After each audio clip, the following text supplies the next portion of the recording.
정부가 서민층 등 취약계층의 금융 애로와 상환 부담을 완화하고 근본적인 자생 여건을 마련할 수 있도록 다양한 금융 지원 방안을 추진합니다.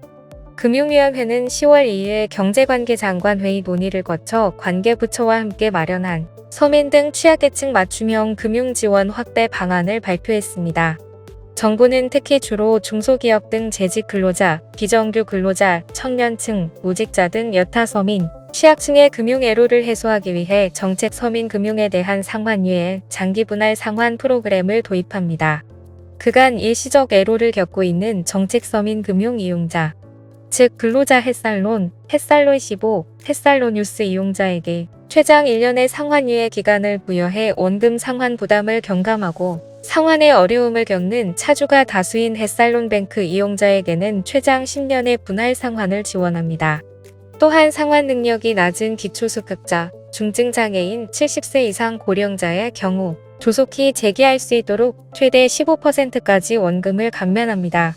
또한 1년 이상 연체를 한 기초수급자와 중증장애인의 채무원금이 500만원 이하의 소액인 경우에는 1년의 유예기간 동안 채무부담이 개선되지 않으면 원금을 100% 감면함으로써 취약층이 장기간 추심 등으로 인한 어려움을 겪지 않도록 지원합니다.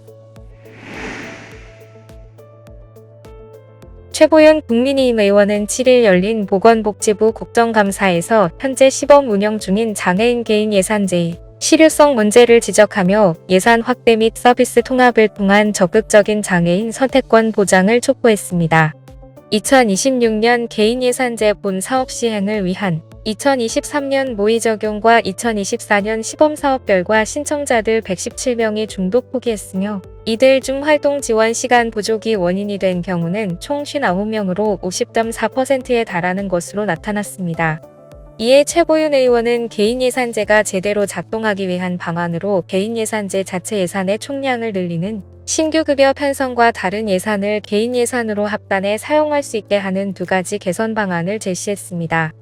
최보윤 의원은 장애인 개인 예산제는 장애인의 자기결정권과 선택권을 보장하기 위해 반드시 필요한 제도이지만 현재의 방식으로는 그 취지를 살리기 어렵다면서 신규 급여 편성과 각 부처 다양한 서비스 통합 운영을 통해 장애인의 실질적인 삶의 질 향상으로 이어질 수 있도록 제도를 보완해 나가야 한다고 말했습니다.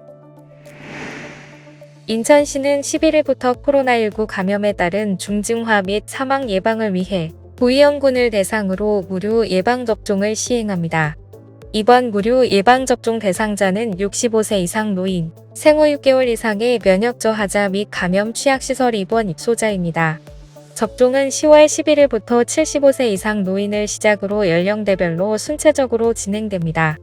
생후 6개월 이상 면역 저하자와 감염 취약시설 입원 입소자도 75세 이상 노인과 같은 10월 11일부터 접종을 시작합니다. 이번 접종은 이전 절기와 동일하게 1회 접종으로 완료되나 12세 이하 면역 저하자의 경우 2회 이상 접종이 필요하므로 의료진과 상담을 거쳐 접종해야 합니다. 주소지와 관계없이 가까운 지정 의료기관 및 보건소에서 접종할 수 있습니다.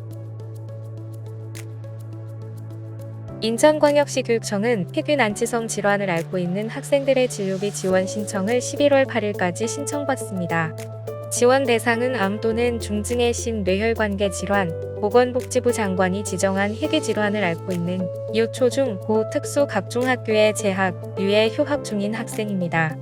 1인당 최대 500만원까지 지원하며 지원 항목은 주사제를 포함한 약제비, MRI CT 검사비, 상급병실 치료 차액 및 입원 시 식대 등입니다. 단, 국민건강보험공단이나 보건소 등 다른 기관에서 동일한 진료비를 지원받는 경우 중복으로 지원받을 수 없습니다.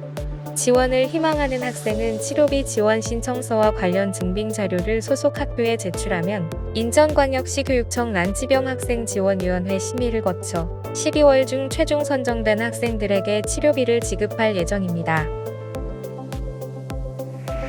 지금까지 장애인생활신문 편집국에서 전해드렸습니다.